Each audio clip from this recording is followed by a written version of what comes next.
નમો રિયંતાણં નમઃ સિદ્ધાણં નમાયર્યાણં નમો વજ્જાયાણં નમો લોય સર્વ સાવણં એસો પંચન મુક્તારો સર્વ પાવપણાસણો મંગલાણં ચ સુભ્યેસિં પડમં હવૈ મંગલં પડમં હવૈ મંગલં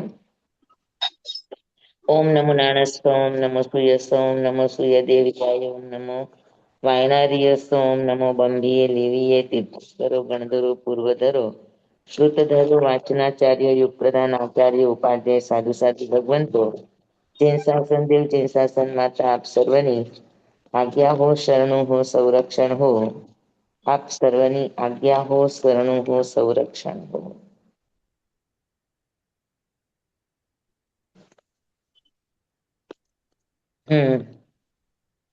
આજે આપણે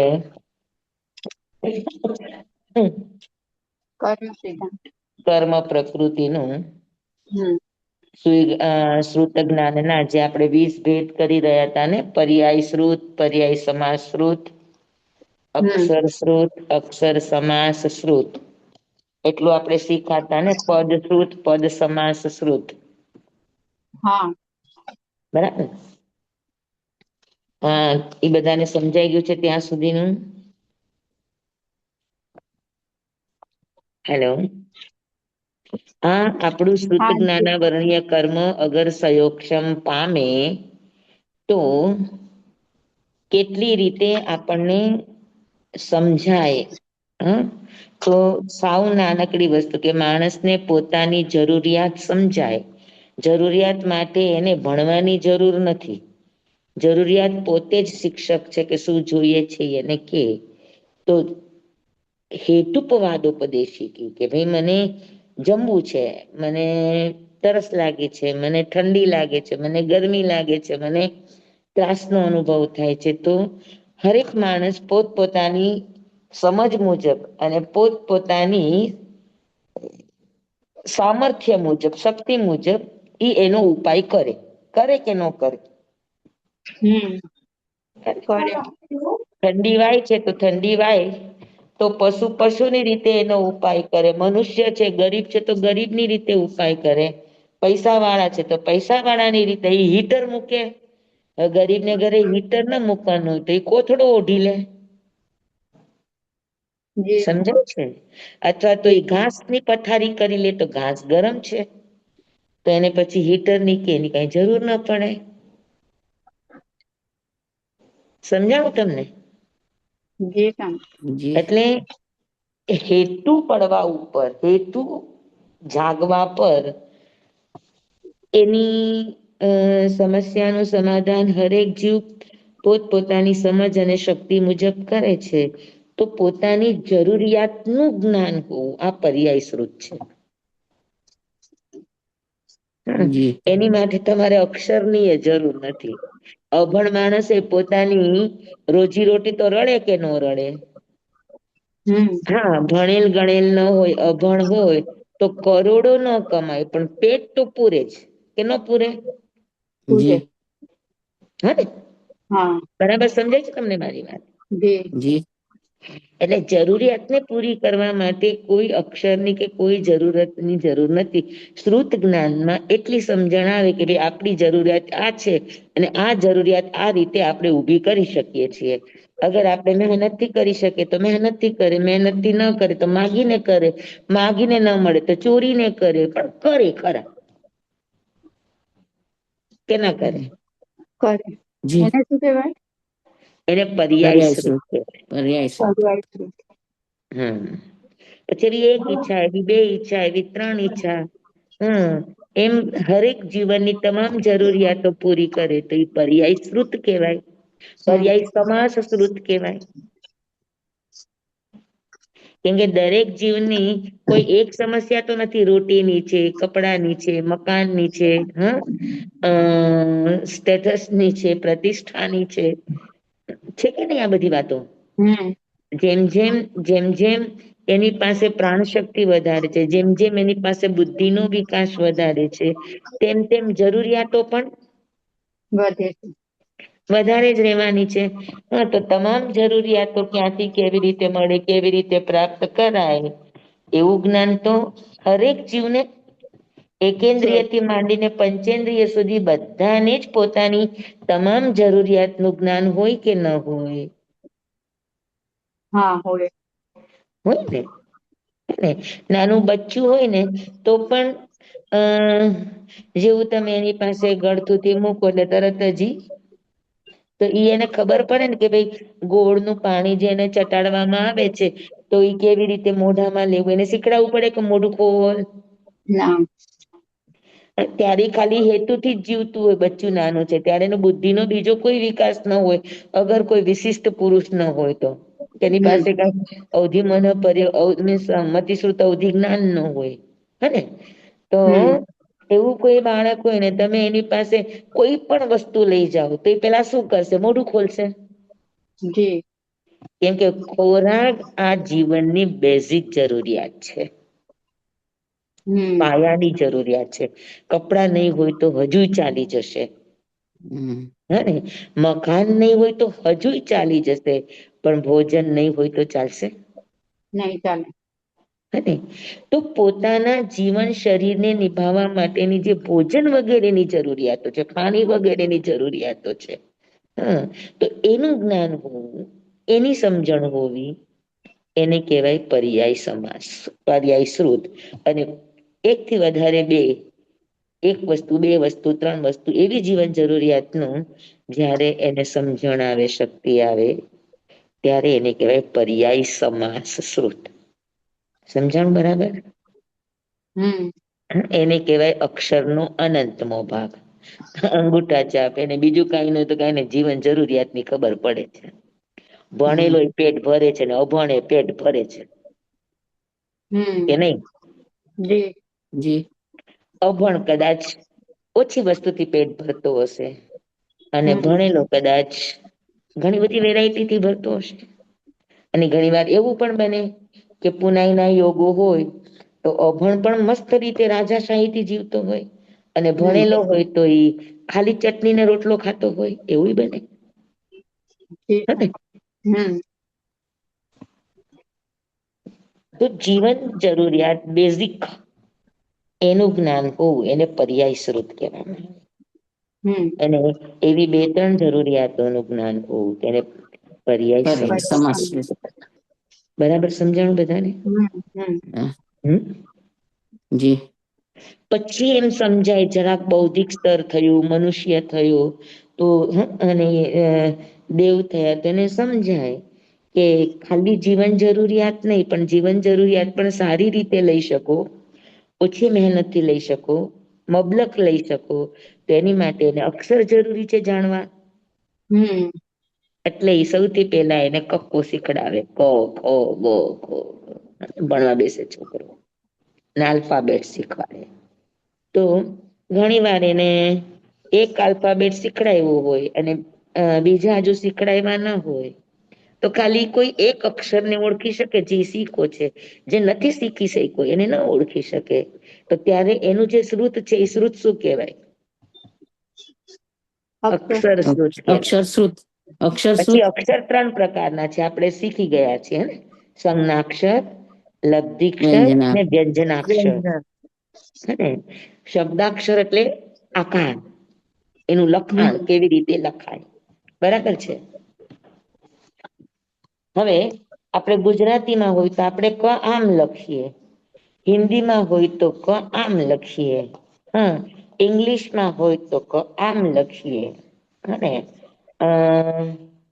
કન્નડામાં હોય તો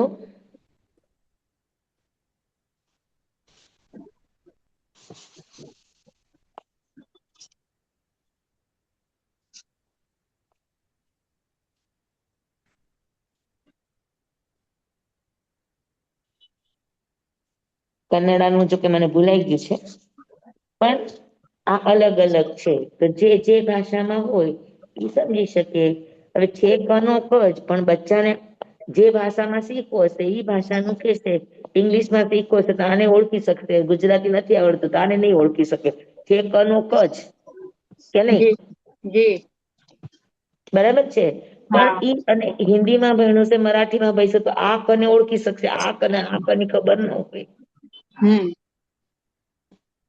ગુજરાતીમાં ભણ્યો હોય તેને આ ક ને આ ક ની ખબર ન હોય, જી છે ક ના ક જ. હવે અત્યારે મને તમે કન્નડાનો ક કહો છો તો મને અત્યારે યાદ નથી આવતો કન્નડાનો ક, તો એનોય ક છે જ.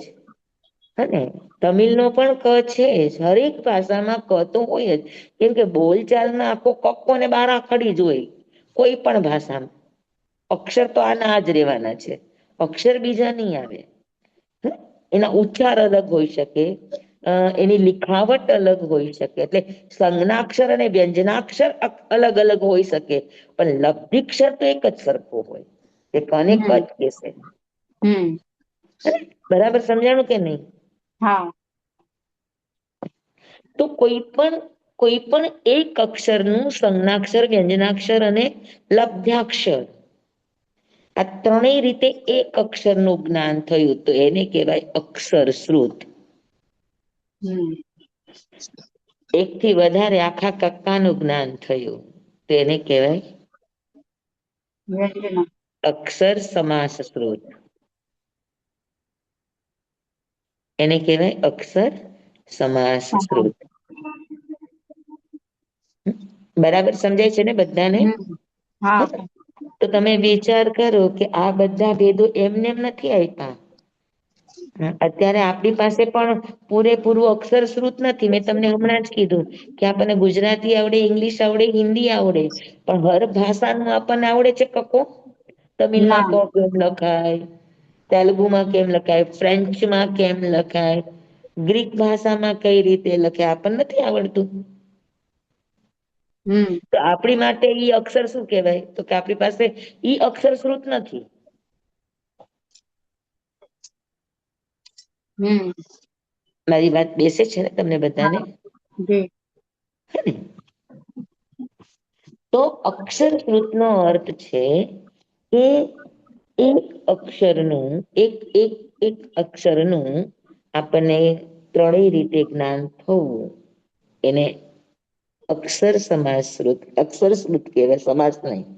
અને આ 2, 4, 6 આખો કક્કો એનું આપણને લબ્ધિક્ષર, સંજ્ઞાક્ષર કે વ્યંજનાક્ષર રૂપે આપણને એનું જ્ઞાન થવું એને અક્ષર સમાસ શ્રુત કહેવાય. હમ પર્યાય શ્રુતમાંથી કેટલો શ્રુત જ્ઞાનાવર્ણ્યનો સંયોગક્ષમ થાય ત્યારે એને અક્ષર શ્રુત આવડે. નાનું બચ્ચું કેવડું થાય તો એને અક્ષર આવડે? 3 વર્ષની. 3 વર્ષમાં તો બોલતા આવડે, લખતા વાંચતા? હવે સ્કૂલમાં જાય છે એટલે હવે લખાવતા હોય છે ને. પણ 3 વર્ષના છોકરાને ઓળખ આવે કે આ ક કહેવાય, આ ખ કહેવાય? 6 વર્ષે આવડે 5 વર્ષે આવે ઓળખ. 5-6 વર્ષે આવડે. ઇંગ્લિશમાં લખે તો ABCD લખે તો એને 3 વર્ષમાં આવડી જાય લખતા? બોલે ખરો? એને વ્યંજનાક્ષર ખબર હોય, પણ એને સંજ્ઞાક્ષર અને લબ્ધિ અક્ષર ના ખબર પડતી હોય. તો એને ઈ શીખડાવવામાં કેટલી મહેનત લાગે કયો જોઈ? હમ કારણ કે આ બધા જ્ઞાનો એને માટે સંયોગક્ષમ જોઈએ, પ્રયાસ જોઈએ. નાના બાળકો પાસે એટલો પ્રયાસનો વિકાસ ન હોય, એટલો પ્રયત્નનો વિકાસ ન હોય, એટલે એને ધીરે ધીરે ધીરે ધીરે ધીરે ધીરે ધીરે બધું શીખ્યા. હને ત્યારે એ અક્ષર સમાસ શ્રુત સુધી પહોંચે. એકદમ બરાબર બેસી ગયું? જી પાકું? પાક્કું. Very good. પછી હવે શબ્દો બારાખડી બધું જ આવડી ગયું એને અક્ષર સમાશ્રુત કહેવાય. એક એક અક્ષર ક કા કી કી કુ કુ બધું જ. પછી હવે એમાંથી મને જ્યારે જરૂર પડે એ રીતે શબ્દોને ગોઠવી દઉં. ક લઉં, ખ લઉં, મ લઉં, ગ લઉં, જે પણ મારે વાક્ય બનાવવું છે તે પ્રમાણે એક એક શબ્દ બનાવું કે જેમાંથી કંઈક અર્થબોધ નીકળે, જેમાંથી કંઈક અ વ્યંજન થતું જણાય, તે કંઈક આપણને એની અંદરથી અ પદાર્થની ઓળખ હોય કે કોઈ પણ વસ્તુની જાણકારી હોય કે કંઈ પણ હોય, પણ એમાંથી કોઈ પણ અર્થ નીકળે. તો એવા એક એક અક્ષરોને મેળવી અને જે શબ્દ બનાવવામાં આવે, શબ્દ પછી ક્રિયાપદ પછી વિશેષણ, આ બધું જે ગોઠવવામાં આવે એટલે સમજી લો કે આપણા ગુજરાતી ભાષામાં એને વાક્ય કહેવાય. હમ બરાબર. તો એવા શબ્દોનો સમૂહ, એવા શબ્દોથી જેમાં આખા વસ્તુનું તમને અર્થબોધ થાય છે. વસ્તુનું, વસ્તુના પ્રકારનો અને વસ્તુની ક્રિયાનો. આ ત્રણે હમ ત્રણ બોધ થતું જે વાક્ય સેન્ટન્સ હોય એને કહેવામાં આવે પદશ્રુત. શું કહેવાય? પદશ્રુત. પદશ્રુત. હા. અને હમ 2, 4, 5, 10 વાક્યનો આપણને અ જાગે, આપણો બોધ જાગે અને આપણે 2, 5 એવા વાક્યોને આપણે ઓળખી શકીએ કે એવા હજારો વાક્યોને આપણે ઓળખી શકીએ ત્યારે એને કહેવાય પદ પદ સમાસ સમાસ. શ્રુત. બરાબર. હમ તમને કહીએ હવે નાના બાળકોને કયો કે ચાલો બુક ઉપર તમે બોલો, વાક્ય લખો. તો એ બાળકને લખવાનું કીધું છે તો એ 1 વાક્ય લખશે, 2 વાક્ય લખશે, 3 વાક્ય લખશે, 4 વાક્ય લખશે. અને તમને કહું કે તમે બુક ઉપર લખો તો તમે કેટલા વાક્યો લખી શકો? 10, 15. બરાબર ને? સમજાય છે ને હમ તમને? હા. તો ઈ આપણને ત્યારે ઈ ફરક સમજાય. તો 1 વાક્ય, 2 વાક્ય લખીએ ત્યાં સુધી એ પદશ્રુત છે. પદશ્રુત. હા. હા. પછી આખો પેરેગ્રાફ લખી શકે, અનેક વાક્યો લખી શકે અને એને સમજી શકે. લખેલા હોય તેને વાંચીને સમજી શકે અને બોયલા હોય તો એને લખીને પણ સમજી શકે. અને એના ઉપરથી શું કામ કરવાનું છે એ લબ્ધિથી એના અર્થબોધને પણ જાણી શકે. તો ત્રણેયને જાણી શકવા વાક્યોને એને કહેવાય પદ સમાસ શ્રુત. બેઠું? હમ હમ પાકું? હમ જી સ્વામી.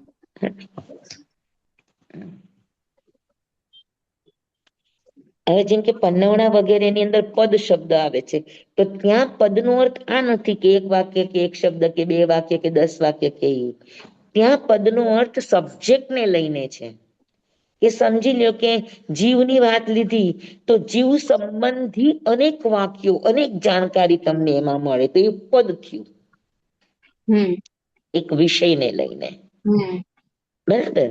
પછી હમ સમજી લો કે ઇન્દ્રિયની વાત છે તો ઇન્દ્રિય સંબંધિત તમામ જાણકારી તમને એની અંદર મળી જાય તો ઇન્દ્રિય પદ છે. બરાબર.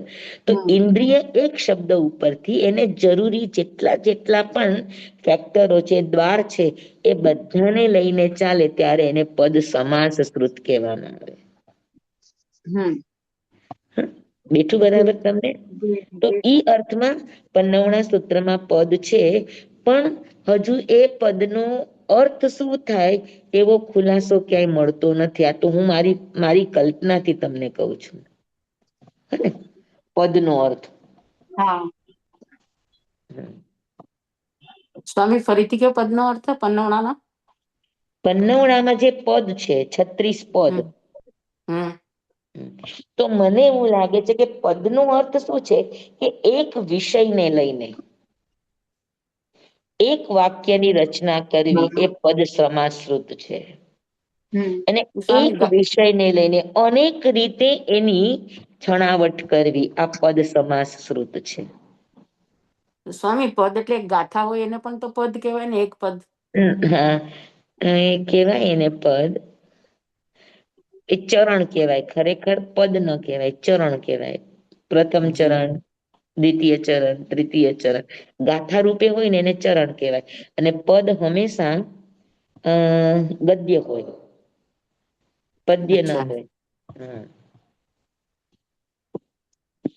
બેઠું તમને બરાબર? અને પછી એનું ડિટેલમાં વર્ણન છે. એનું હા. ડિટેલમાં વર્ણન વિષયને લઈને તો એને પદ સમાસ શ્રુત કહેવામાં આવે. હમ બરાબર છે. હમ જી ઇન્દ્રિયને લઈને વાત કરીએ તો ઇન્દ્રિય કેટલું જોઈ શકે, કેટલું સાંભળી શકે, એક એક ઇન્દ્રિયનું. પછી એક ઇન્દ્રિય ભૂતકાળમાં કેટલી આપણે વાપરી, કેટલી ન વાપરી, ભવિષ્યમાં કેટલી વાપરશું, કેટલી નહીં વાપરશું. આ બધું એક ડિટેલ નોલેજ એક વિષયને લઈને એવું આ પદની અંદર આવી જાય. સમાસ. પદ સમાસ શ્રુત. હમ. બરાબર છે.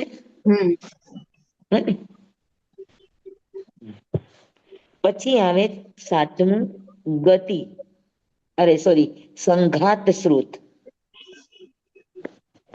સંઘાત પણ કહેવાય ને સંજ્ઞાત પણ કહેવાય, બે શબ્દ છે.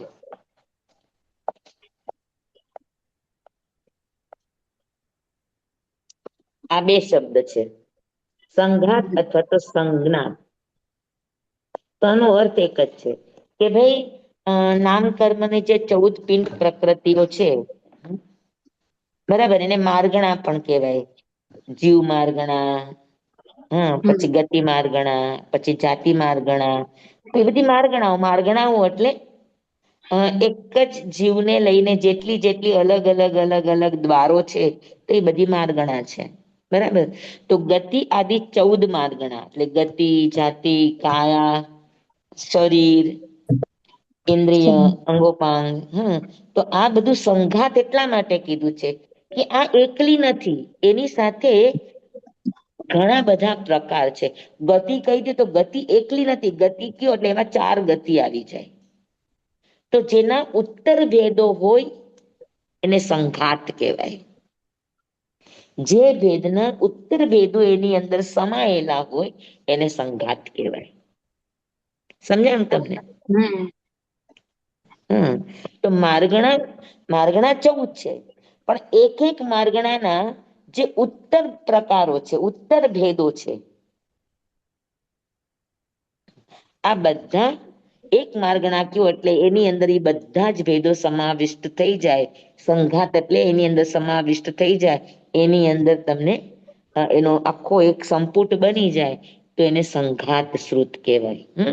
જેમ કે ગતિ માર્ગણા છે, તો ગતિ માર્ગણાની અંદર તમે ગતિ 4 છે, દેવ, મનુષ્ય, તિર્યંચ અને નર. તો તમે એમાંથી એક મનુષ્ય ગતિને તમે જાણી, મનુષ્ય ગતિને તમે જાણી, તો મનુષ્ય ગતિને જાણી એ સંઘાત શ્રુત છે. મૂળ માર્ગણાના ઉત્તર ભેદને જાણવું આ સંઘાત શ્રુત છે. બરાબર.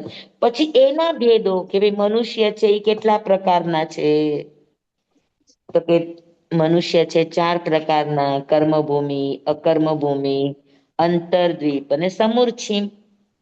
પછી કર્મભૂમિ કેટલી છે, અકર્મભૂમિ કેટલી છે, અંતર્દીપ કેટલા છે, સમૂરછિમ કેટલા છે, કુલ મળીને 303 મનુષ્ય કેવી રીતે થાય છે. બરાબર. તો એ 303 મનુષ્યના ભેદો છે એ જાણવા, એને શું કહેશું, મનુષ્ય ગતિને જાણવી આ સંઘાત શ્રુત છે. પણ મનુષ્યના 303 ભેદોને જાણવા આને શું કહેવાય, તો કે આને કહેવાય સંઘાત સમાસ શ્રુત. બેઠું બરાબર? એકદમ. પછી જાતિ છે, તો તમે જાતિમાં એકેન્દ્રિય, જાતિ છે એ મૂળ માર્ગણા છે. એના ઉત્તર ભેદમાં તમે જાશો તો કે જાતિ કેટલી છે, તો કે 5 છે: એકેન્દ્રિય, બેઇન્દ્રિય, તેઇન્દ્રિય, ચોરેન્દ્રિય, પંચેન્દ્રિય. બરાબર. તો એકેન્દ્રિય જાતિને જાણવી, કે ભાઈ આ એકેન્દ્રિય કહેવાય, પૃથ્વી, પાણી, અગ્નિ, વાયુ, વનસ્પતિ આ એકેન્દ્રિય કહેવાય, એટલું જાણ્યું આ સંઘાત શ્રુત છે. પણ 4 પ્રકારની પૃથ્વી, 4 પ્રકારનું પાણી, 4 પ્રકારની અગ્નિ, 4 પ્રકારનો વાયુ, 6 પ્રકારની વનસ્પતિ, કુલ મળીને 22 પ્રકારના એકેન્દ્રિય જીવો છે. આ ડિટેલ જાણવું એને શું કહેશો? સંઘાત સમાસ. એને સંઘાત સમાસ શ્રુત કહેશો. બરાબર? પાકું? એટલે જે વસ્તુના ઉત્તર ભેદો હોય એને નામ કર્મની અંદર પિંડ પ્રકૃતિ કહેવાય. પિંડ પ્રકૃતિ એટલે શું? જે એકલી ન હોય. જેમ કે ગતિ કયો તો ગતિ એકલી નથી, ગતિ કયો તો એની અંદર 4 સમાઈ જાય. જાતિ કયો તેમાં 5 સમાઈ જાય, સંઘયન કયો તેમાં 6 સમાઈ જાય. તો આ બધાને પિંડ પ્રકૃતિ કહેવાય. તો પિંડ પ્રકૃતિને અહીંયા આગળ માર્ગણા શબ્દથી કહેવામાં આવ્યું છે. હા. બરાબર સમજાયું? હમ.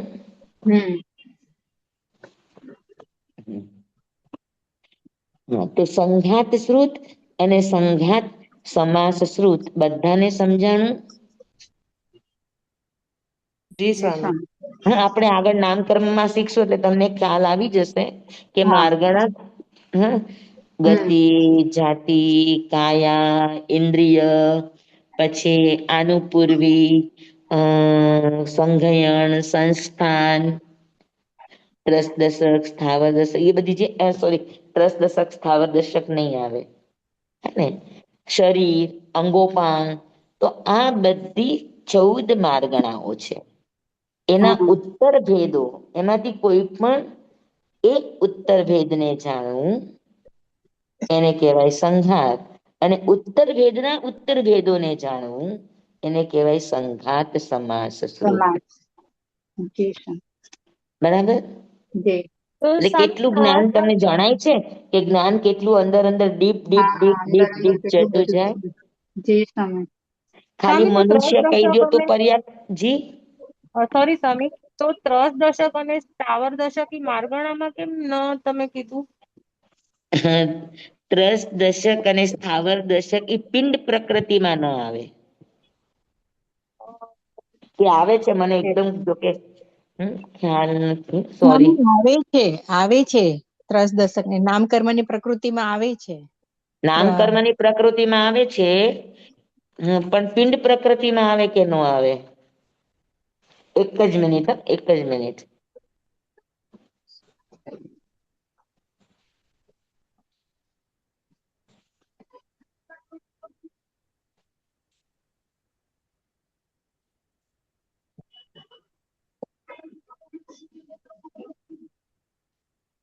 ના સ્વામી, મારી શ્રેણીની બુક છે ને એમાં નથી ના, આવતું. જે પિંડ હા, મેં પ્રકૃતિ કીધું ને, ત્રસ દશક અને સ્થાવર દશક અલગ આવે છે. હા, એટલે 14 પિંડ પ્રકૃતિ આવી ગઈ. પછી પ્રત્યેક પ્રકૃતિ, ત્રસ દશક અને સ્થાવર દશક ઈ અલગથી લીધી છે. ઈ નામકર્મની 93 પ્રકૃતિ ટોટલ કરીને. બરાબર બરાબર. તો પિંડ પ્રકૃતિની અંદર ગતિ, જાતિ, પછી શરીર, અંગોપાંગ, બંધન, સંઘાતન, બરાબર છે. અ જી સંસ્થાન, પછી વર્ણ, ગંધ, સંઘયન, સંસ્થાન, વર્ણ, ગંધ, રસ, વર્ણ, ગંધ, રસ, સ્પર્શ, સ્પર્શ, યસ. આનુપૂર્વી અને વિહાય ગતિ. હા, યસ, વેરી ગુડ. તો સમજાઈ ગયું? હમ. ઈ 14 માર્ગણા છે. ગતિ આદિ 14 માર્ગણામાંથી કોઈ એક માર્ગણાને એક દેશથી જાણવી એને સંઘાત શ્રુત કહેવાય. 14 માર્ગણામાંથી કોઈ પણ એક માર્ગણાને એક દેશથી, હવે જેમ કે એક માર્ગણા એટલે ગતિ છે, તો ગતિ 4 છે, એને એક દેશથી એટલે ખાલી કોઈ પણ એક ગતિને જાણવી. કે ભાઈ મનુષ્ય કોને કહેવાય? તો એનો આકાર ખબર હોય, એનો રૂપરંગ ખબર હોય, એની ઓળખ હોય, તો એને કહેવાય સંઘાત શ્રુત. પછી મનુષ્ય છે એના ભેદો પ્રભેદો, કે ભાઈ આ કર્મભૂમિ છે, આ ભરત ક્ષેત્રનો છે, આ મહાવિદ્ય ક્ષેત્રનો છે, આ યુવત ક્ષેત્રનો છે, આ હેમવયનો છે, આ હિરણ્યવયનો છે, આ જંબુદીપનો છે, આ ગાત્કીખંડનો છે, આ પુષ્કરાર્ધનો છે. તો એ 303 રીતે ઓળખ થવી એને સંઘાત સમાસ શ્રુત કહેવાય. બેઠું બધાને? હમ. હા બધાને એક દેશથી જાણીએ અને અનેક દેશથી, અનેક પ્રદેશથી એવી રીતે જાણીએ તો એક દેશથી સમાસ. જાણવું હા, એને એ સંઘાત કહેવાય, સંઘાત અને શ્રુત ઈ એક દેશથી જાણ્યું છે એને એની અંદર ડિટેલથી અંદર જાણવું. ડીપલી જવાનું. હા. કે હા. ભાઈ તમે કોઈ એક માર્ગણાને જાણી છે, જેમ કે તમે હા. મનુષ્ય ગતિને જાણી, હા. તો મનુષ્ય ગતિના અનેક અવયવો હોય એટલે અનેક પ્રકાર હોય, હા. એનું જ્ઞાન કરવું એ સંઘાત સમાસ શ્રુત કહેવાય. સમાસ શ્રુત. હા. બરાબર? એટલે વ્યાખ્યા શું થાય કે ગતિ આદિ 14 માર્ગણામાંથી કોઈ પણ એક માર્ગણાને એક દેશથી એટલે એક અંશથી હા જાણવું એને સંઘાત અથવા તો સંજ્ઞાત શ્રુત કહેવાય. હમ પછી જે તમે એક દેશથી કે એક અંશથી જાણ્યું એની અંદર ડિટેલથી જાણવું એ જ વસ્તુને હા હા એને કહેવાય સંઘાત સમાસ શ્રુત. જી જી બરાબર?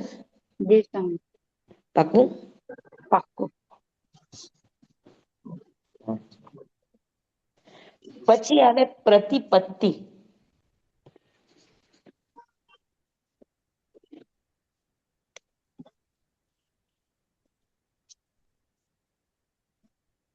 આ શ્રુત જ્ઞાન તમારું વધતા વધતા વધતા વધતા વધતા ક્યાં સુધી જાય? પ્રતિપત્તિ. પ્રતિપત્તિ એટલે આમ તો વિશ્વાસ થાય કે તમને અંદરથી એક એક વસ્તુની ખાતરી થતી જાય, ઓળખ થતી જાય. તો હવે સમજી લો કે તમારું જ્ઞાન તમે જાણ્યું છે, તમે ટુકડા વગેરે 35 બોલ શીખ્યા છો, તો તમને ખાલી એક ગતિ કયો કે સમજો મનુષ્ય ગતિ, તો મનુષ્ય ગતિને તમે એક બે એમ એક દ્વારથી જાણો પૂરેપૂરું, પછી 2 દ્વારથી જાણો, 3 દ્વારથી જાણો, જેમ કે મનુષ્ય ગતિ છે, બરાબર? હવે મનુષ્ય ગતિની અંદર બીજી માર્ગણા છે તો કે શરીર દ્વાર. તો શરીરથી જાણો તો તમારે મનુષ્ય ગતિમાં કેટલા શરીર હોય? તો તમે એને આરા પ્રમાણે શીખો કે ભાઈ પહેલા બીજા ત્રીજા આરાની અંદર ઔદારિક વૈક્રિય ઔદારિક તેજસ અને કાર્મણ 3 જ શરીર હોય. પછી જેવું કર્મભૂમિની શરૂઆત થાય એટલે શરીર 5 થઈ જાય, ઔદારિક વૈક્રિય આહારક તેજસ કાર્મણ. પછી પાછું 5મા આરામાં કેવડી કાળ પૂરો થાય એટલે ફરી પાછા શરીર 3 થઈ જાય કે 4 થઈ જાય. તો આ જે ડિટેલ જાણવું તમારે એને કહેવાય પ્રતિપત્તિ. એટલે તમને એક ગતિનું પૂરેપૂરું નોલેજ થયું, મનુષ્ય ગતિનું. સમજાય છે તમને? તો ગતિ આદિ 2-4 દ્વારોના માધ્યમથી જીવનું જ્ઞાન થવું. પછી શરીર દ્વાર છે, પછી સંઘયણ દ્વાર છે, જાતિ દ્વાર છે, કાયા દ્વાર છે. હા, તો હું તમને એમ પૂછું કે ચાલો તમે જાણો છો ને તો પૃથ્વી કાય છે, આ એક માર્ગણા છે, બરાબર? હવે પૃથ્વી કાયને તમારે બીજી રીતે જાણ કે પૃથ્વી કાયની ગતિ કઈ? આ જીવ છે એની ગતિ કઈ? તો કે તિર્યક છે. ગતિ એની જાતિ કઈ? એકેન્દ્રિય. તો કે એકેન્દ્રિય, બરાબર? એની કાયા કઈ? એક કાયા કઈ? તો કે પૃથ્વી ઔદારિક કાય. પૃથ્વીકા. પૃથ્વી કાય, બરાબર? સમજાણું તમને? પછી પૃથ્વી કાયમાં સંઘયણ કેટલા? તો કે 1. એનામાં સંસ્થાન કયું? તો કે 1 છેવટું, બરાબર? પછી પૃથ્વી કાયમાં જ્ઞાન કેટલા? તો કે કોઈ નહીં. પૃથ્વી કાયમાં અજ્ઞાન કેટલા? તો કે 2, મતિ અજ્ઞાન, શ્રુત અજ્ઞાન. પૃથ્વી કાયમાં દર્શન કેટલા? તો કે 1, અચક્ષુ દર્શન. તો જે દંડકનું જ્ઞાન છે, એને કહેવાય પ્રતિપત્તિ સમાસ શ્રુત. સમજણ બરાબર? આ બધું સાથે ખબર પડે તો સમાસ શ્રુત થઈ જશે. હા, એટલે એક સાથે એક જ જીવની ઉપર તમે અનેક રીતે કહી શકો. જ્ઞાન. પછી પૃથ્વી કાય છે તેની દ્રષ્ટિ છે જીવ એક જ પૃથ્વી કાય, પણ પૃથ્વી કાયના જીવને તમે અલગ અલગ 1 દ્વાર, 2 દ્વાર, 3 દ્વાર, 4 દ્વાર, 5 દ્વાર, એમ 22 દ્વારથી તમે જાણો છો એને. તો એને શું કહેશો? પ્રતિપત્તિ સમાસ. પ્રતિપત્તિ સમાસ. અને બધાથી તમે જાણશો તો તમને ઈ જીવ પ્રત્યે વિશ્વાસ આવશે કે નહીં આવે? એ જીવની ઓળખ અને ખાતરી થશે કે નહીં થાય? એની પ્રતિપત્તિ એટલે વિશ્વાસ, ખાતરી થશે કે નહીં થાય? થશે. તેને કહેવાય પ્રતિપત્તિ સમાસ શ્રુત. આ તો આ ભેદમાં લીધું તમને. તમે જનરલ જાણો કે ભાઈ બધા અત્યારે બહુ ન થોકડાને જાણતા હોય. હા, તો ખાલી આપણે એમ જાણે કે ભાઈ મનુષ્ય છે, તો પછી મનુષ્યમાં આપણે જાણે કે ભાઈ ગુજરાતી છે, પંજાબી છે, મરાઠી છે, સિંધી છે, હમ મહારાષ્ટ્રીયન છે, તો એ હા રીતે જાણવું. હા બરાબર. પછી એક હમ ગુજરાતી જાણ્યા. હમ હા, એક હમ ગુજરાતીને જાણ્યા, તો ગુજરાતીમાં પણ કેટલા? એટલા હા હે ને? હા ગુજરાતીમાં પણ તમે જ્ઞાતિની અપેક્ષાએ જુઓ તો એની અંદર પણ જૈન વણિક જ્ઞાતિ પણ હોય, સોરઠ વાણિયા હોય, વિસા વાણિયા હોય, તો 9 પ્રકારના તો વાણિયા જ હોય. પછી એમાં કોળી હોય, એમાં પટેલ હોય, એમાં ભરવાડ હોય કે ન હોય બધાય? હોય કેવાય ગુજરાત જ. હમ પણ એ ગુજરાતમાં અલગ અલગ કેટલા આવ્યા? હા બરાબર છે. પછી તમે એના પહેરવેશને જાણવા માંડ્યા કે ભાઈ ગુજરાતમાં છે તો ઠેઠ ગુજરાતનો પહેરવેશ શું હોય, ભરવાડનો પહેરવેશ શું હોય, પટેલનો પહેરવેશ શું હોય, હા, વણિકના પહેરવેશ શું હોય, તો તમે પહેરવેશ ઉપરથી ઓળખી જાઓ ને કે આ કઈ જ્ઞાતિનો હશે. જી તો એ જે જ્ઞાન થાય એને કયું જ્ઞાન કહેશો? પ્રતિભાતી સમાજ. પ્રતિપત્તિ સમાસ. Very good. સમજાણું? જી સર. કદાચ કોઈને થોકડાનું ન આવડે પણ આ રીતે સમજાણું કે નહીં સમજાણું? જી સર. હમ. પછી એના એટલે સ્વભાવથી જાણો. હા, એના પરિવારથી જાણો, એના સ્વભાવથી જાણો, એની આવડતથી જાણો, એના ગુણધર્મોથી જાણો. તો આ બધું જેમ જેમ તમે ડિટેલ જાણતા જાઓ અને તમને એક જીવનો આખો ટોટલ પરિચય તમને એકદમ બેસી જાય. જી સર. એકદમ તો સહેલું એને કરી કહેવાય નાખ્યું. પ્રતિપત્તિ સમાસ શ્રુત. જી બરાબર. એનો સ્વભાવ કેવો છે, એનું જ્ઞાન કેવું છે, એ બધાની સાથે કેવા નેચરના મિક્સ નેચર છે કે કેવા નેચરના છે, તો ઓવરઓલ એની આજુબાજુનું સરાઉન્ડિંગ તમને બધી જ ખબર હોય અને તમે એક માણસ ઉપર તમને કોન્ફિડન્ટ થાય કે ભાઈ આ માણસ છે, આવો છે, હમ જેનું ગુડવિલ છે, હમ જેનું ઓળખ છે, તો એને કહેવાય પ્રતિપત્તિ સમાસ શ્રુત. એકદમ ઇઝી કરી નાખ્યું. મને કે આમાં બધા ગોટે ચડશે એટલે લાવો હવે ઈઝી લઈ લો. એ જ એકદમ. એવી રીતે કોઈ પણ બાબતમાં આવે તમને. હા હવે જેમ કે રસોઈ છે તો તમે અનાજ છે તો તમે એક ઘઉં, હમ વનસ્પતિ છે તો વનસ્પતિમાં તમે ધાન્ય લીધું, ધાન્યની એક પર્યાય લીધી. હમ સંઘાત એક પર્યાય લીધી ઘઉં. હમ પછી ઘઉંના પણ કેટલા બધા પ્રકારો છે. પ્રકારો છે. હા ખંડવા ઘઉં ને નાના ઘઉં ને મને તો ખબર નથી પણ કેટલા પ્રકારના ઘઉં હા હોય. હા હોય કે ન હોય? હોય. તો એની તમામ જાતિઓને બધાને જાણવું છે તો એ સંગાત સમાશ્રુત છે. બરાબર. પછી એક જ ઘઉં છે તો એની અનેક અંદરની વિશેષતાઓ છે. અલગ અલગ રીતે એને જાણો. હમ આવ્યું ખ્યાલમાં? હા, એટલે એક એક બરાબર. વસ્તુને આપણે અંદર ઊંડા ઉતરતા જઈએ તો આપણે કેટલું યસ બધું અને થઈ જાય. ઊંડા ઉતરતા ઈ વસ્તુને તમે સમસ્ત એકદમ રીતે બરાબર પ્રોપરલી જાણી લ્યો, પરફેક્ટ હા જાણી લ્યો ત્યારે હા એને પ્રતિપત્તિ સમાસ શ્રુત કહેવાય. જી સર.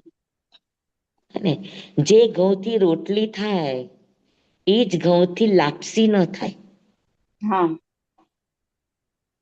જી એની માટે અલગ ઘઉં જોઈએ. કોઈ ઘઉં ઘી વધારે પીએ, કોઈ ઘઉં ઘી ના પીએ. બરાબર. હા તો થાય કે ન થાય આવી રીતે? થાય થાય. બેસી ગયું એકદમ બરાબર? એકદમ તો એકદમ તમે તમારા ઘરમાં ઘઉં અલગ અલગ રાખો કે ન રાખો?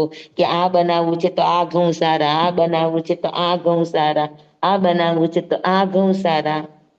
હા, આપણે જમવું છે, કોઈ મહેમાન આવે તો બાસમતી ભાત સારા, ખીચડી કરવી છે તો ખીચડીયો ભાત સારો, પાપડ હમ કરવા છે તો આ ભાત સારો. સારા. જી હા, સર હા પચવામાં હલકો જોઈએ છે તો કોલમ ચોખ્ખો સારો. તો આ રીતે જી અલગ આપણને ખબર પડે કે ન પડે? પડે પડે. એક જ જાતિમાં જી સર. પછી હા આપણે ઢોકળા કરવા છે તો અલગ છે, આપણે એમાંથી કણકી કરવી છે તો આપણે ચોખા ચાળતા ચાળતા જે કણકી ભેગી થઈ હોય એને અલગ કરો તો એ કણકી રાંધવામાં કામ આવે, ગેસ બનાવવામાં કામ આવે. તો હરેક ની અલગ અલગ છે. ખીચું બનાવવાનું અલગ હોય, એના હમ અલગ ચાવલ હોય. છે. તો આ બધું જ્ઞાન તમને હોય કે ન હોય? હમ તો આ જ્ઞાન ને કયું જ્ઞાન કહેશો? સમજી લો તમને ગતિ જાતિ કાયા ઈ ન હોય, પણ આ જ્ઞાન તો હોય ને.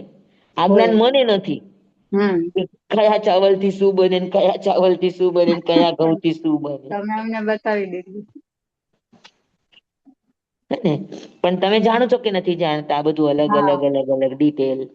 હા અને તમે તરત જ ઈ ઘઉં ઉપરથી કે એની બનેલી વસ્તુ પરથી કહી શકો કે ભાઈ આ કયા ઘઉં છે. હમ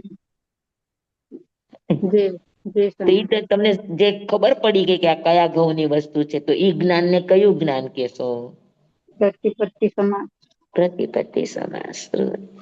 આવું હરેક ક્ષેત્રમાં આવે, હરેક હમ વસ્તુમાં આવે. હમ ખાવા પીવાની વસ્તુ હોય, પહેરવા ઓઢવાની વસ્તુ હોય, વાપરવાની વસ્તુ હોય. હા, ફર્નિચર વગેરેની વસ્તુ કોઈ પણ વસ્તુ છે. એક જ વસ્તુમાં તમે જયારે ઊંડા ઊંડા ઉતરતા જાઓ, લાકડું લ્યો તમે ફર્નિચર કરો તો લાકડું આવે, તો લાકડા એ કેટલા પ્રકારના? અનેક પ્રકારના. હે ને? બરાબર છે. હા તો જેમ જેમ તમે એક એક ને ડિટેલ કરતા જાઓ કે ભાઈ બધા લાકડાનું બધું જ ફર્નિચર બરાબર ન થાય, અમુક ચીજ આજ લાકડાની હોવી જોઈએ, અમુક ચીજ આજ લાકડાની હોય. તો એ તારતમ્ય હોય ને. હમ સ્વામી, તો પછી હમ તમે જયારે કીધું કે સંઘાત શ્રુત એટલે એક પ્રશ્નમાં આપણને ઉત્તર પ્રશ્ન જવાબ મળે એવી રીતે.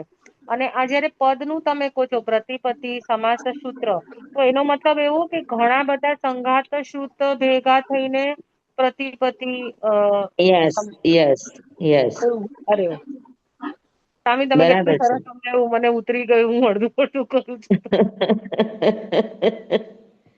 થેન્ક યુ સ્વામી. એકદમ બરાબર. એની ક્વોલિટી બરાબર. પછી હવે એમાંથી આગળ આવે તો શું આવે? પ્રતિપતિ પ્રતિપતિ સમાસ સમજાઈ ગયું તમને? હા સમજાયું. હમ બરાબર. પછી એમ કરતા કરતા આગળ આવે 11મું શ્રુત, અનુયોગ શ્રુત.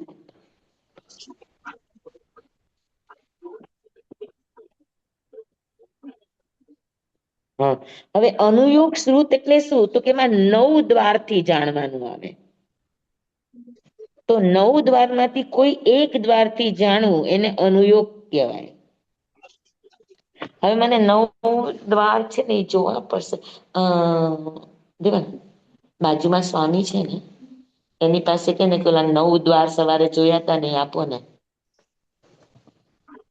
બાજુમાં સ્વામી છે. દ્રવ્ય ક્ષેત્ર. હવે દ્રવ્ય એટલે સમજી લો કે આપણે લાકડું લીધું ઈ દ્રવ્ય. હમ અથવા તો આપણે ટાઈલ્સ છે તો ટાઈલ્સ લીધી તો એ એક દ્રવ્ય છે. પછી હવે એ કયા ક્ષેત્રનું સારું? તો હરેક પથ્થર તો હરેક લાકડું હરેક દેશનું બરાબર ન હોય. અલગ અલગ હોય ને કે ભાઈ આ હા દેશનું આ લાકડું વખણાય, આ દેશનું આ લાકડું વખણાય, આ દેશનું આ લાકડું વખણાય. હા હોય કે ન હોય?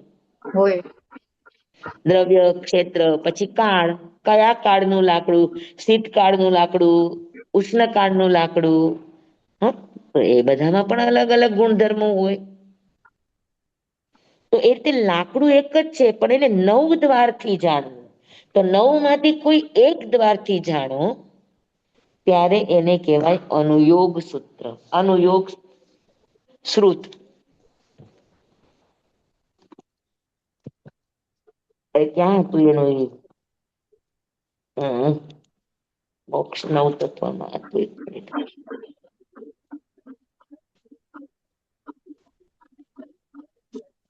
હા.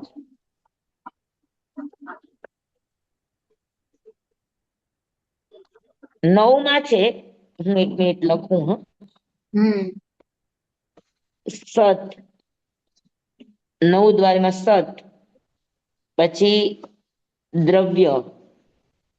સ્વામી આ મોક્ષના 9 દ્વાર છે ઈ? હા ઈ જ. મારે તો હાથ વગું હતું સ્વામી, તમે ચોપડો મંગાવ્યો. ક્ષેત્ર. સત્ત, દવ, કેત, પાસ, કાલ, ભાગ, પછી ભાવ, સ્પર્શ, સંગ્રહ. હા સ્પર્શના. પછી કાળ, પછી ભાગ, પછી ભાવ, પછી અંતર, અને પછી અલ્પ બહુત્વ. બરાબર. આ 9 રીતે વસ્તુને જાણવી, એને 9 માંથી કોઈ એક રીતે જાણો એને કહેવાય અનુયોગ શ્રુત. અને 9 કે 2 દ્વાર, 4 દ્વાર કે 9 થી જાણો તો એને કહેવાય અનુયોગ સમાસ શ્રુત. હવે આપણે બધાના અર્થ જોઈએ. સ્વામી 1 મિનિટ પાર્ટી રાખો ને.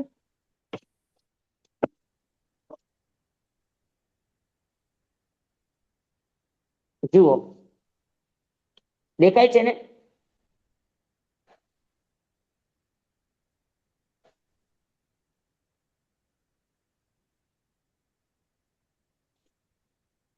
તો સ્વામી અત્યારે ભણવામાં અમને જે મોક્ષના 9 દ્વાર આવે છે, તો તમે એમ કહો છો કે કોઈ પણ એક દ્રવ્યને લઈને પણ આ 9 દ્વારથી આપણે એને ઓળખી શકીએ, તો ત્યારે એને યસ, અનુયોગ અનુયોગ નો દ્વાર અર્થ કહેવાય. ઈ છે. અનુયોગ એટલે શું? અનુયોગ દ્વાર. કે તમે હા. બધી રીતે એને ઉતારતા શીખો.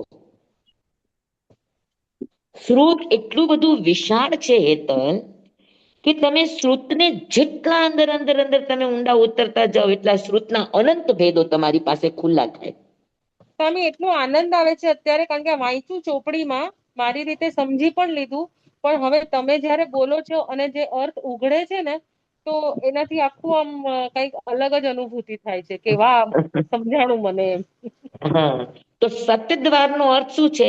કે ભાઈ જે વસ્તુ આપણે વર્ણન કરી રહ્યા છે એ પેલા હતી, વર્તમાનમાં છે અને ભવિષ્યમાં હશે કે નહીં, એની વિચારણા કરવી, ઈ સતપદ કહેવાય. બરાબર. હવે તમે અમુક અમુક ડિઝાઇનની સાડી તમે લીધી ને, તો એ સાડી હર સમયે તમને નહીં મળે. તમને એ મટીરિયલ મળે પણ ડિઝાઇન એની નહીં મળે, કલર એનો એ નહીં મળે. ભૂતકાળમાં હતી, વર્તમાનમાં નથી ને ભવિષ્યમાં મળશે કે નહીં મળે એ કહી ન શકાય. તો સતપદ નો વિચાર એટલે એનો એવો વિચાર કરવાનો કે આપણે જે વસ્તુને જાણવા માટે જઈ રહ્યા છે એ વસ્તુ હતી, છે અને હશે. એનું અસ્તિત્વ કાયમ છે કે અસ્થિર છે, નાશવંત છે, ઈ જાણવું એને સતદ્વાર કહેવાય.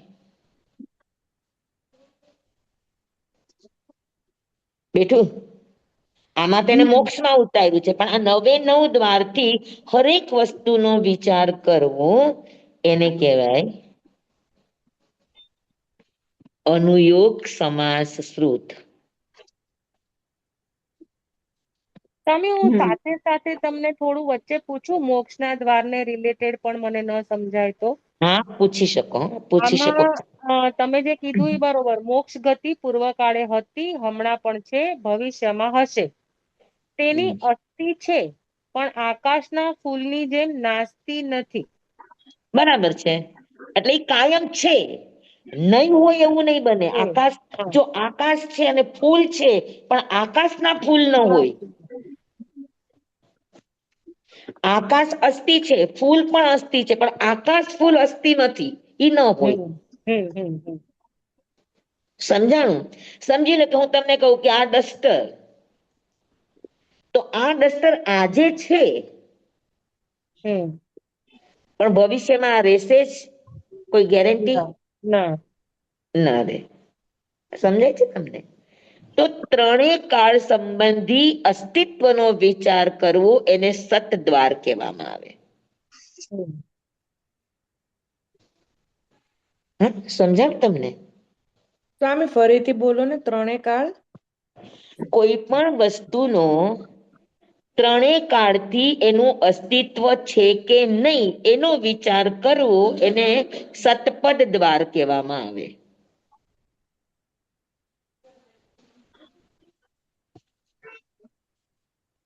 તો જેટલી પણ ક્ષણભંગુર ચીજો છે એ ભૂતકાળમાં હતી એ આજે નથી અને ભવિષ્યમાં પણ આવશે કે નહીં આવે ન કહી શકો.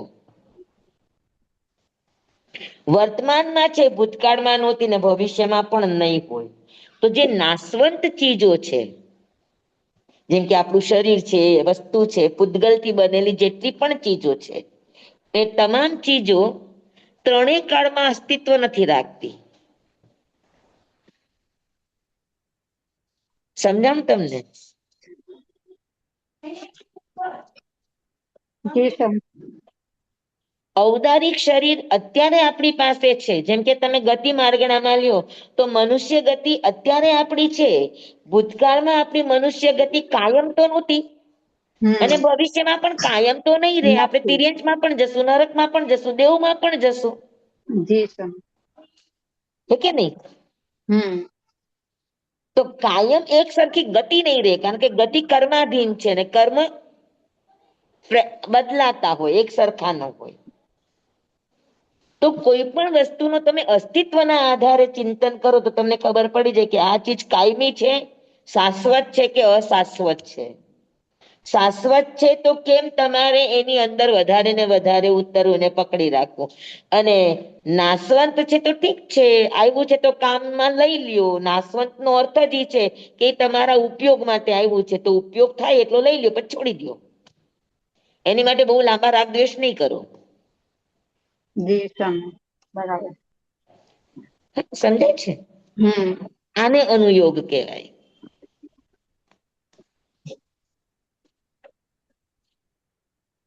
એમાં આપણો હવે અત્યાર સુધી તો પદ સમાસ ને ગતિ ને એ બધું ખાલી ઉપર ચલું બાહ્ય સ્તર ઉપર હતું. હવે અનુયોગ આવ્યો એટલે હવે તમે અંદરમાં ગયા. તમને ગણિતાનુયોગ આવડવો જોઈએ. આમ કરશો તો આમ થાય, આમ કરશો તો આમ થાય. આ કાયમ છે, શાશ્વત છે તો આપણે એની સાથે કેવો વ્યવહાર કરવો, અશાશ્વત છે તો એની સાથે કેવો વ્યવહાર કરવો, હે ને? તો એ રીતે વિચાર કરીને આપણે આપણા આચાર, વિચાર અને વર્તન આ ત્રણેયને આપણે ઢાળીએ તો એનાથી શું બને? તો કે એનાથી અનુયોગ બને. સ્વામી, આચાર, વિચાર અને વર્તન. વર્તન. વચન પણ આવે, આચાર, વિચાર, વચન. અને તો ત્રણ તમારે વ રાખો હોય તો વિચાર, વચન અને વર્તન.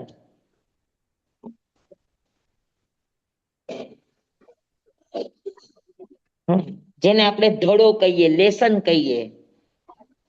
અનુયોગનું કામ છે ધડો, લેસન શીખવાનું. તો સત દ્વાર સમજાઈ ગયું બધાને? સતપદ દ્વાર. જી. પછી આવે દ્રવ્ય દ્વાર. તો દ્રવ્ય દ્વારમાં સિદ્ધ ભગવાન, આમાં સિદ્ધ ભગવાન લીધું છે. સિદ્ધ અનંત છે અને અનંત છે તો કેટલા છે? વસ્તુ હોય તો વસ્તુ છે તો વસ્તુ કેટલી છે? ઘણાની પાસે ઘણી વસ્તુ હોય તો ઘણાની પાસે ઓછી વસ્તુ હોય, તો ઓછી વસ્તુ હોય તો આપણે કેટલું લેવાય? એના લેનારા કેટલા જણા છે? એમાંથી આપણે કેટલું લેવાય? પાછળથી બીજા માટે છોડીને રાખવું જોઈએ. તો આ બધો વિચાર અનુયોગ તમને શીખડાવે. પણ શેનાથી? તો કે દ્રવ્ય કેટલું છે? એક છે, અનેક છે, કેવું છે, કેવા પ્રકારનું છે, ક્વોલિટી અને ક્વોન્ટિટી બંનેની રીતે એ વિચાર દ્રવ્ય દ્વારમાં આવે. સમજાણું? ક્વોલિટી અને ક્વોન્ટિટી. જી. તો એનાથી આપણે આપણા જીવનમાં સ્વામી, શું લેવું, એક શું ન ક્વેશ્ચન લેવું. પૂછું? જી. સ્વામી, આપણે એમ કહીએ કે વસ્તુના વિશેષ સ્પષ્ટીકરણને અનુયોગ કહીએ છીએ. હા. હા, તો અનુયોગ 4 છે ને? અનુયોગ 4 છે. વિશેષ સ્પષ્ટીકરણ એટલે શું? તમે 9 રીતે કોઈ પણ વસ્તુને વિચારો. હા, અને એમાં આપણે કરવા જેવું, ન કરવા જેવું, લેવા જેવું, ન લેવા જેવું, છોડવા જેવું, ન છોડવા જેવું, શીખવા જેવું, ન શીખવા જેવું, આજે આપણે ધડો લઈએ છીએ અને આપણા જીવનને એ પ્રમાણે આપણે ઘડીએ છીએ. તો આ થયું જે ધડો લીધો એ ગણિતાનુયોગ, હા, જે એની વિધિ લીધી એ ચરણ કરણાનો યોગ, ઓકે. હા, જે જાણ્યું એ દ્રવ્યાનું યોગ, અને જે રીતે આપણું જીવન એ રીતે ઘડ્યું એ કથાનું યોગ. કથાનો યોગ.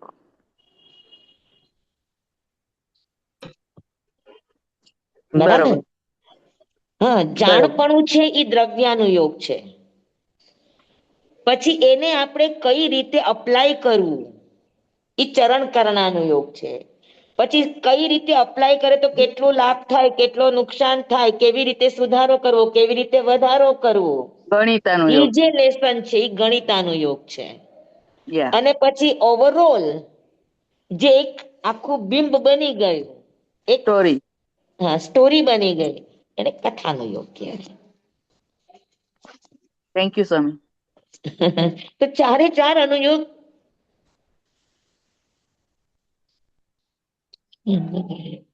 ચારે ચાર અનુયોગ અંદર અંદર એકબીજાથી સંકળાયેલા હોય. કોઈ પણ અનુયોગ વગરનું ન હોય. જી સ્વામી. હા, મારું શરીર બીમાર પડ્યું, મને જાણપણું થયું. હા, બરાબર. અને મને હમ દવા લેવી જોઈએ, મારાથી સહન કરવાની તાકાત નથી. તો હમ આટલું મેં જાણ્યું, આ દ્રવ્યાનું યોગ. અચ્છા. પછી કર્મના ઉદયથી થયું કે વાતાવરણથી થયું, XYZ જેનાથી પણ થયું, આ બધી વિચારણા દ્રવ્યાનું યોગ છે. ડોક્ટર પાસે ગયા અને નિદાન થયું ને તમને દવા આપીને તમે દવા લ્યો ને તમને એની પરેજી પણ કીધી, એ તમે જે વિધિ સાચવો છો એ ચરણ કરણાનું યોગ. પછી તમને કોઈ દવા લીધી તો એની તમને સાઈડ ઇફેક્ટ થઈ, એની તમને શું કહેવાય, એનું રિએક્શન આવ્યું. રિએક્શન. હા. અથવા તો કોઈ દવા છે તો તમને બરાબર લાગુ પડી ગઈ, કાલ કરતા આજે તમને બેટર લાગે છે, તો ઈ તમે જે એનામાંથી જે કન્ક્લુઝન કાઢો છો, એનામાંથી તમે જે જાણો છો, શીખ લ્યો છો કે આ સારું છે ને આ ખરાબ છે, આ કરવું જોઈએ કન્ટિન્યુ, ને આ બરાબર નથી તો હવે આને બદલાવવું જોઈએ. તો એ જે ચેન્જ કરીએ છીએ એના લાભ અને નુકસાનને જોઈને, એને કહેવાય ગણિતાનું યોગ. હમ અને પછી સ્વસ્થ બની ગયા અને આપણી પાસે કથાનું એક સ્વાસ્થ્યની આખી એક રેસીપી આવી ગઈ, આને કહેવાય કથાનું યોગ. કથાનું યોગ. જી સ્વામી. બરાબર. હમ પાકું. પાક્કું. ભૂખ લાગી છે, ખબર પડી, દ્રવ્યાનું યોગ. પછી ભૂખ માટે ભોજન કેમ લેવું, ક્યાંથી લેવું, શું કરવું, આ બધું જ દ્રવ્યાનું યોગમાં આવે. નોલેજ માત્ર દ્રવ્યાનું યોગ. પછી હમ તમે એને લઈ આવ્યા અને પછી એને બનાવવાની જે વિધિ છે એ ગણિતાનું. એ વિધિ છે ચરણ કરણાનું યોગ. પછી આટલો લોટ છે તેમાં કેટલું મીઠું નાખવું, આટલું શાક છે તેમાં કેટલું તેલ નાખવું, કેટલા મરી મસાલા નાખવા, કેવી રીતે કરવું. કોઈ વાર ન આવડતું તો બગડી પણ જાય, ધેટ ઇઝ તેમાંથી આપણે ગણિતાનો યોગ. શીખવાનું. તો એનું જે ઉન્માન પ્રમાણ છે ઈ નક્કી કરવું, આ ગણિતાનું યોગનો વિષય છે. અને શાક બની ગયું, કથાનો યોગ કથાનું. છે. કથાનું. બરાબર સમજાણું? જી સ્વામી, એકદમ સરળ થઈ એકદમ ગયું. કઈ સમજાઈ ગયું સ્વામી. અરે હવે દરેક વસ્તુમાં દેખાશે. હરેક હરે વસ્તુમાં ચારે ચારો નિયોગ આવે આવે ને હા આવે. હા, એ જ હવે દેખાશે. હવે વિચારવાની આમ ખુલ્લી બારી સ્વામી અમારી. હા એ wow, very good, very good, very good. બસ આપણે આ જ શીખવાનું છે કે આપણે અમે આપણા ખાલી જીવનમાં વાંચી ગયા હર તા. ચીજને કઈ રીતે અપ્લાય કરી શકીએ. હા, હા. બરાબર ને? ભૂતકાળમાંથી ધડો લેવો આ ગણિતાનું યોગનું કામ છે.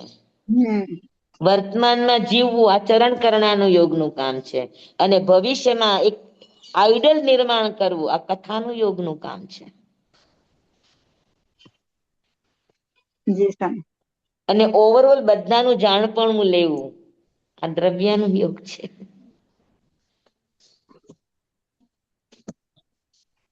ધડાનો બરાબર. meaning શું તમે? ધડાનો meaning?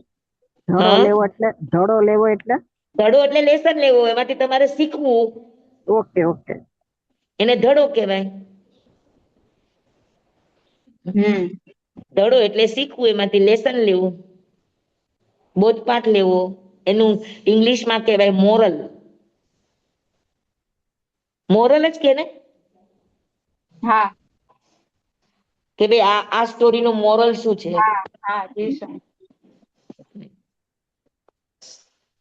ઓકે, 4 ને 9 મિનિટ થઈ ગઈ. જી સ્વામી. તો દ્રવ્ય દ્વાર થયું. હવે ત્રીજું આવશે આપણું ક્ષેત્ર દ્વાર. ક્ષેત્ર દ્વાર એટલે વસ્તુ કયા ક્ષેત્રની છે, કયા ક્ષેત્રમાં એવિએબલ હોય, કયા ક્ષેત્રમાં એવિએબલ ન હોય. હા, કઈ વસ્તુ કયા ક્ષેત્રની, કઈ વસ્તુ કયા ક્ષેત્રની. તો ક્ષેત્રને લઈને જે વિચારણાઓ થાય એને કહેવાય ક્ષેત્ર દ્વાર. બરાબર. જી સ્વામી. હવે સ્પર્શના અને કાળ એ થોડુંક સમજવું પડશે સ્પર્શના માટે. સ્વામી મારે જી ક્ષેત્રમાં પણ સમજવું છે થોડુંક, આમાં બોલો જે જી, આપ્યું છે એના હિસાબે. બોલો.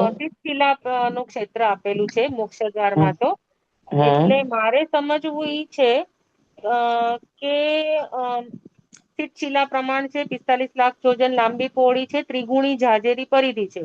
હવે ત્યાંથી એક યોજન ઉચ્ચપણે છેલ્લા વાવના છઠ્ઠા ભાગને વિશે સિદ્ધ રહ્યા છે. તો હમ, બ્રેકેટમાં આપ્યું છે 333 ધનુષ્ય અને 32 32 આંગુળ. આંગળ પ્રમાણ ક્ષેત્રમાં. તો બરાબર. સિદ્ધને તો પછી શરીર ન હોય, તો એમને ઈ ક્ષેત્ર એટલે આજે આ માપ આપ્યું છે ને 333 ધનુષ્ય, એ મારે કઈ અપેક્ષા એ સમજવાનું. સિદ્ધની અવગાના. તો મોક્ષ ગયા પછી પણ એમને અવગાહના ત્યાં આ કેમ નો આવે? સિદ્ધની અવગાના આવે ને કે લાસ્ટ શરીરની જેટલી હાઈટ 1/3 હમ part. એનો 1/3 પાર્ટ માઇનસ થાય, 2/3 હા પાર્ટ છે એ એનું સિદ્ધ થાય. અચ્છા, તો તો મને તો 500 લાગે કે ધનુષ્ય વાળા હોય, હા હા હવે એનો સમજાયું. 2/3 કેટલો થાય? તો કે 333 ધનુષ 32 આંગુલ. 32 આંગળ પ્રમાણ. એટલે એ લોકો એટલી જગ્યા ત્યાં શીખ ક્ષેત્રમાં રોકીને સીધું યસ યસ યસ યસ. હે જે પણ વસ્તુ, હવે જેમ કે આ દસ્તર છે, હા, ઈ મારા હાથમાં છે, તો આ દસ્તરે જેટલી જગ્યા નીચેની રોયકી એને ક્ષેત્ર કહેવાય. અને બરોબર આજુબાજુ ઉપર નીચે રોયકી એને સ્પર્શ ના કહેવાય.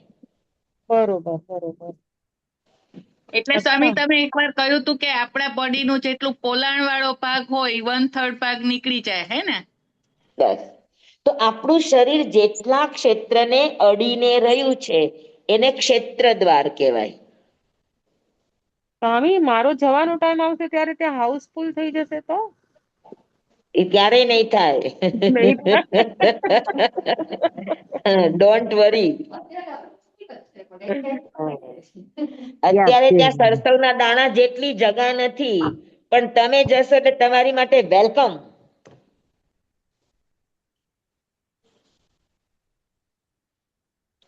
કેમ કે ત્યાં જઈને આપણે સ્વતંત્ર જગ્યા તો ગોતવાની નથી. આપણો કઈ સ્વતંત્ર બેડરૂમ ગોતવાનો નથી, સ્વતંત્ર આપણી ચેર ગોતવાની નથી. સેટ ત્યાં થઈ છે જવાનું એમાં છે. આપણે સમાઈ સેટ જવાનું છે. થઈ જવાનું. એક રૂમમાં બધા દીપક સમાય એના જેવું છે ને એનું. એક માહી અનેક રાજે અનેક માહી એક એકમ એક અનેક નાહી સંખ્યા નમો સિદ્ધ નિરંજનમ.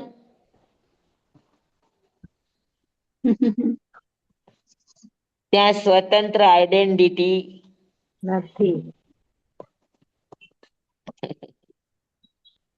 ચાલો ભલે આજે આટલું રાખીએ. જી સ્વામી. આજનો વિષય બધાને સ્પષ્ટ થઈ ગયો? કોઈને કઈ પણ શંકા? ના સ્વામી. સ્વામી આજનો તો બહુ જ તમે એકદમ ઈઝી કરીને બતાવ્યું છે. તારે જી સુવે છે તો મને કોઈ વાંધો નથી. મારે શું જમવાનું છે? વાર બધું એમ. તાર શું હોય તો આવી જાય, નકર મને કઈ વાંધો નથી. તો સાંભળ, તારે શું છે શું હોય અરુણા? તો આવું. બોલે સુખ સત્તામાં તું કોની હારે વાતો કરે છે? ભણવાની વાતો થાય છે. બહુ હારે આ નીકળ્યા ને બપોરે પેટ્રોદાર થી. હા ચાલો અત્યારે આપણે બધા ગ્રુપમાં હારે છીએ. હા હા ચાલો ભલે બસ સ્વામી આજે ફોન આટલું ચાલુ રાખશું આપણે. કરાવી દીધો. સ્વામી ફોન ચાલુ કરાવી દેજો મોટા સ્વામી. હા હા હા હા જમવા ઇદમ બચ્ચામિનમ વિનખરમ અચક્ષરમ પયહીનમ વિનયહીનમ જોગહીનમ ગોસહીનમ દુઠ્ઠુદિનમ દુઠ્ઠુ પડી કાલે કહું સજ્જાઓ કાલે ન કહું સજ્જાઓ હોય સજ્જાએ સજ્જાયમ સજ્જાએ ન સજ્જાય એમ ભણતા ગણતા ચિંતવતા વિચારતા સુણતા સાંભળતા જ્ઞાનીઓનો અનંત અનંત ભાવો છે, અનંત અનંત પર્યવો છે, અનંત અનંત ગમા છે, અનંત અનંત નય છે, અનંત અનંત નિક્ષેપ છે, અનંત અનંત રહસ્ય છે, અનંત અનંત ખુલાસાઓ છે. આમાંથી કોઈ પણ ભાવ ભેદ નહીં નિક્ષેપ ગમા રહસ્ય ખુલાસા નુસ્ખદન છદમસ્ત ભાવે મારા બોલવામાં કહેવામાં સમજાવવામાં આવ્યું હોય, આપના સાંભળવા સમજવામાં આવ્યું હોય તો અરિયન સિદ્ધ કેવડી ગુરુ ભગવાન આપની સાક્ષીએ આત્મા પરમાત્માની સાક્ષીએ તસ્મેચ્છામિ દુક્કડમ તમેવ સચ્ચમ નિસંકમ જમ જીણેહિમ પવેયમ સેવમ ભંતે સેવમ ભંતે સેવમ ભંતે તિબ્બેમી. ચાલો ધન્યવાણી હા બધાને ખૂબ ખૂબ ધન્યવાદ. નમો રિહંતાણંગ નમો સિદ્ધાણંગ નમો આયર્યાણંગ નમો વજ્રાયાણંગ નમો લોય સવ સાવણંગ એસો પંચન મુક્કારો સવ પાવપણાસણો મંગલાણં ચ સવ્યેસિમ પરમં હવૈ મંગલમ પરમં હવૈ મંગલમ મંગલમ ભગવાન વીરો મંગલમ ગૌતમ પ્રભુ મંગલમ સ્થુલિભદ્રાધ્યા જૈન ધર્મોસ્તુ મંગલમ સર્વ મંગલ માંગલ્યમ સર્વ કલ્યાણ કારણમ પ્રધાનમ સર્વધર્માનામ જૈનમ જયતિ શાસનમ જૈનમ જયતુ શાસનમ. શાંતિ શાંતિ શાંતિ. ગુરુદેવની આજ્ઞા. શ્રી શ્રી ચતારી મંગલમ અરિહંતા મંગલમ સિદ્ધા મંગલમ સાહુ મંગલમ કેવલી પનત્તોતમો મંગલમ ચતારી લોગુતમા અરિહંતા લોગુતમા સિદ્ધા લોગુતમા સાહુ લોગુતમા કેવલી પનત્તોતમો લોગુતમો ચતારી શરણં પવજ્જામિ અરિહંતે શરણં પવજ્જામિ સિદ્ધે શરણં પવજ્જામિ સાહુ શરણં પવજ્જામિ કેવલી પનત્તં ધમ્મં શરણં પવજ્જામિ. ચાર શરણા ચાર મંગલ ચાર ઉત્તમ કરે જે નર ભવસાગરમાં ન બુડે તે સકલ કર્મનો આણેયંત મોક્ષ તણા સુખ લહે અનંત ભાવ ધરીને જે ગુણ ગાય તે જીવ તરીને મોક્ષે જાય. સંસારમાં હી શરણાચાર અવર શરણ નહીં કોઈ જે નર નારી આદરે અક્ષય વિચલ પદવી હોય અંગૂઠે અમૃત વસે લબ્ધિ તણા ભંડાર શ્રી ગુરુ ગૌતમ સ્વામીજી ભગવાનને સમરીએ તો સદાય મનવાંચિત ફલદાતાર સદાય મનવાંચિત ફલદાતાર. બોલો ભગવાન મહાવીર સ્વામી કી જય. પૂજ્ય ગુરુદેવ કી જય. બધાને ખૂબ ખૂબ ધન્યવાદ. થેન્ક યુ સ્વામી. આપને ખૂબ ધન્યવાદ. સ્વામી સાતામાં એકદમ એકદમ એકદમ હા આ બધા સાતામાં છો આપણે કેવી રીતે બેન સ્વામી સાતામાં ભાવના સાતામાં તમે? હા સાતામાં હા બેન સ્વામી સાતામાં. હા સાતામાં છે. વડિયા પહોંચી ગયા? હા વડિયા પહોંચી ગયા. અસ્મિતાભાઈ સ્વામી છે ને અમે આવ્યા. હા હા સુમતીભાઈ સ્વામી 29 તારીખે પધારે છે. હા હા આજે તો જેતપુર છે. હા જે જેતપુર છે. હા ચાલો ભલે બધાને જય જિનેન્દ્ર. ત્યાં સુધી રોકાશો ને? સ્વામી કાલે લેવાનું છે. હા કાલે લેશું. ઓકે 29 સુધી અહીંયા છીએ ભાવના. હા હા હા હા પછી ગોંડલ. હા પછી ગોંડલ. હા હા ચાલો ભલે બધાને જય જિનેન્દ્ર. જય સાતામાં બિરાજો સ્વામી. જય સાતામાં રહેજો સ્વામી. સાતામાં રહેજો સ્વામી. તમારે જો